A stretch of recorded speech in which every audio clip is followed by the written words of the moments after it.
नमस्कार दोस्तों। आज हम बात करेंगे शिक्षा और बेरोज़गारी पर। ऐसी कौन सी वजह रही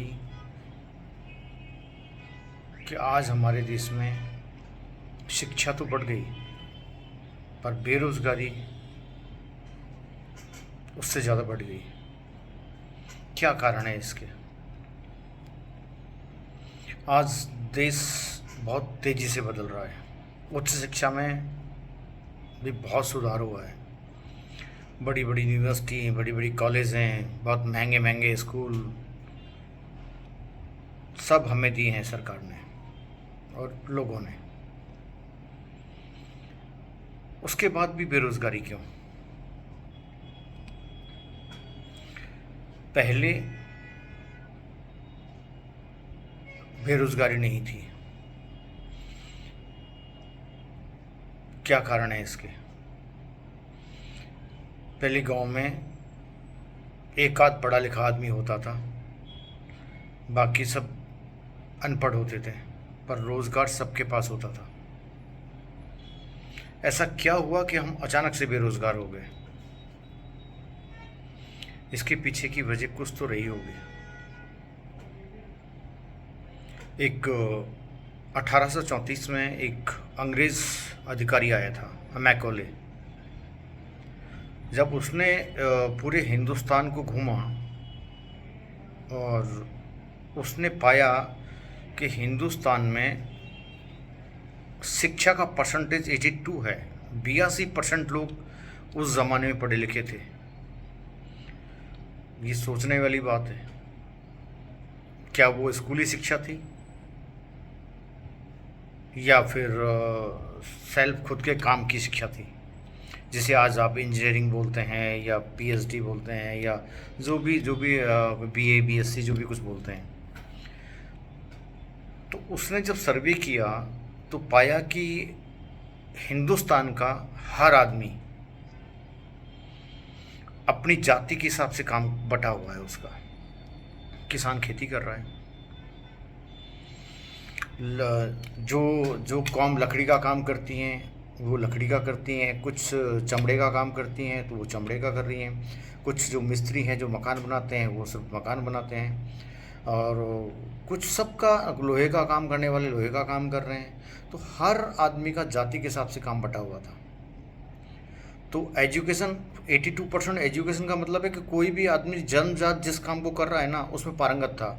कोई आदमी मिस्त्री है तो उसके फोर फादर उसी काम को करते आ रहे हैं, तो उसमें उसकी पारंगतता है।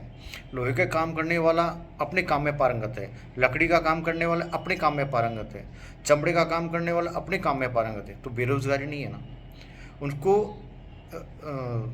पीढ़ी दर पीढ़ी, जनरेशन बाई जनरेशन काम मिल रहा है। उनको कहीं भटकने की आवश्यकता नहीं है।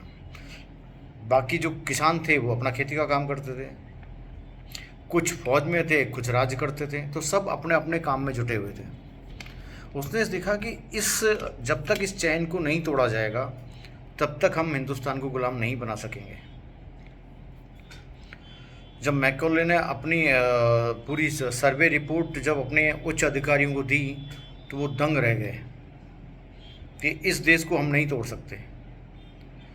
पहले इस देश की आत्मा को तोड़ना पड़ेगा, उसकी जड़ को उखाड़ना पड़ेगा। तो फिर मैकॉले ने हमारी गुरुकुल शिक्षा, एजुकेशन सिस्टम हमारा ख़त्म कर दिया, जिसमें सब चीज़ें सिखाई जाती थी। अब बोलो कि क्या सिखाई जाती थी? एक गुरु द्रोणाचार्य है, 50 बच्चों को पढ़ा रहा है, एक गदा में माहिर है, एक तीर चलाने में माहिर है, एक भाला फेंकने में माहिर है। अलग अलग फील्ड में एक गुरु शिक्षा दे रहा है। वहाँ कोई अलग गुरु की आवश्यकता नहीं होती। तो ये हमारी शिक्षा प्रणाली थी। तो मैकॉले ने उस शिक्षा प्रणाली को ख़त्म कर दिया, गुरुकुल व्यवस्था को ख़त्म कर दिया और उसकी अपनी शिक्षा नीति को लागू कर दिया। उसमें हुआ क्या कि जब अंग्रेज़ों ने अपनी शिक्षा नीति लागू की,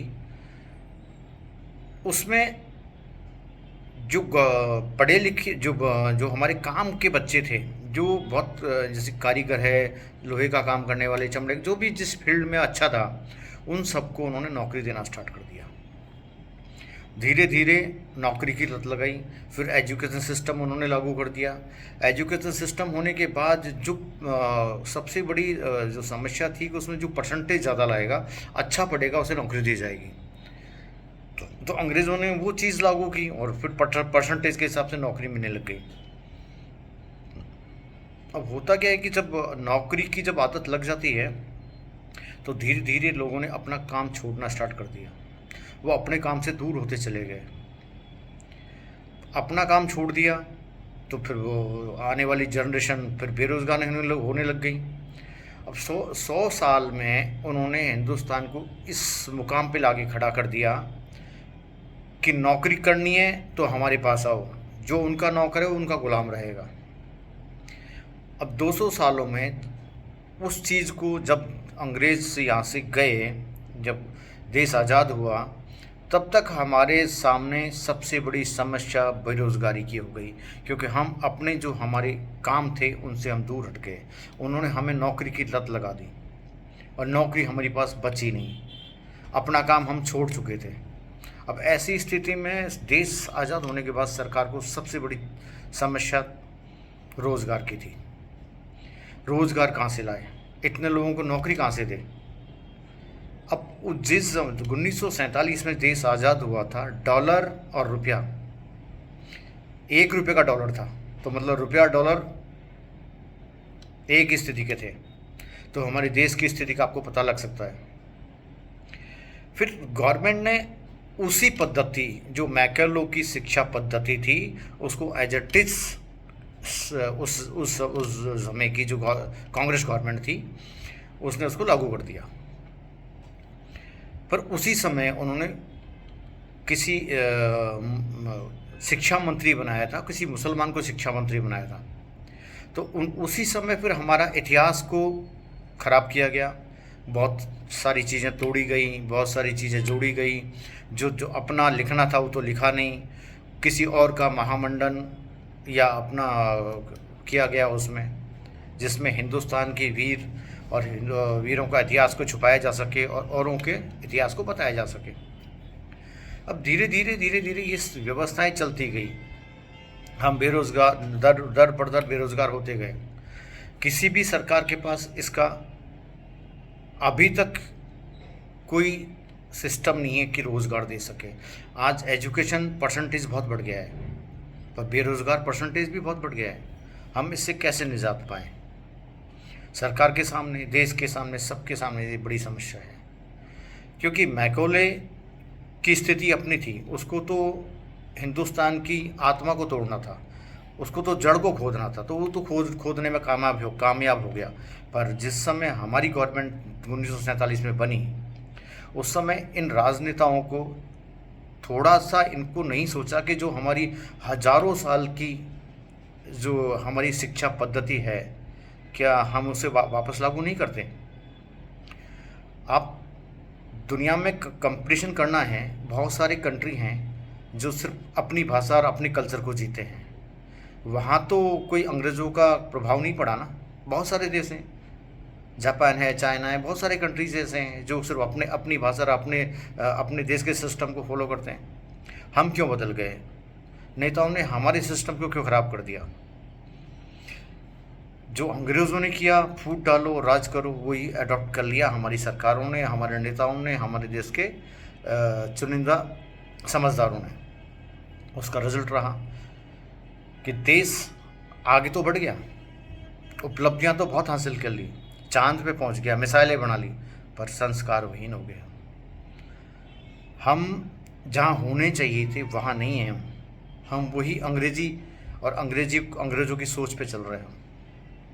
उससे हम कैसे बचें? हम अपने शिक्षा पद्धति को, अपने संस्कारों को हम कैसे जिंदा रखें? क्योंकि शिक्षा सिर्फ आपको पेट भरने का संसाधन देती है, जीने का नहीं देती। जीना तो आपको आपके संस्कार ही सिखाएंगे, आपकी वैदिक संस्कृति ही सिखाएगी। आप यहाँ के सिलेबस में सिर्फ आप जीवन जी सकते हो कुछ कमा के।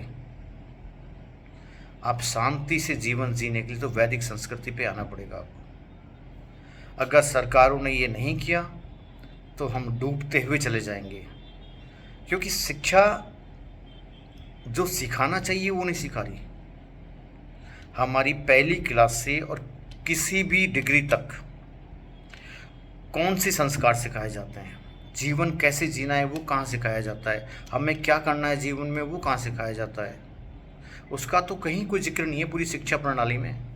कैसे हमारे बच्चे कहाँ क्या करेंगे, क्या सीखेंगे? वो संस्कार वही नहीं हो जाएगा। और संस्कार वही होने के मतलब तो ये हो कि वो जानवर और आदमी में कोई ज़्यादा फर्क नहीं होगा।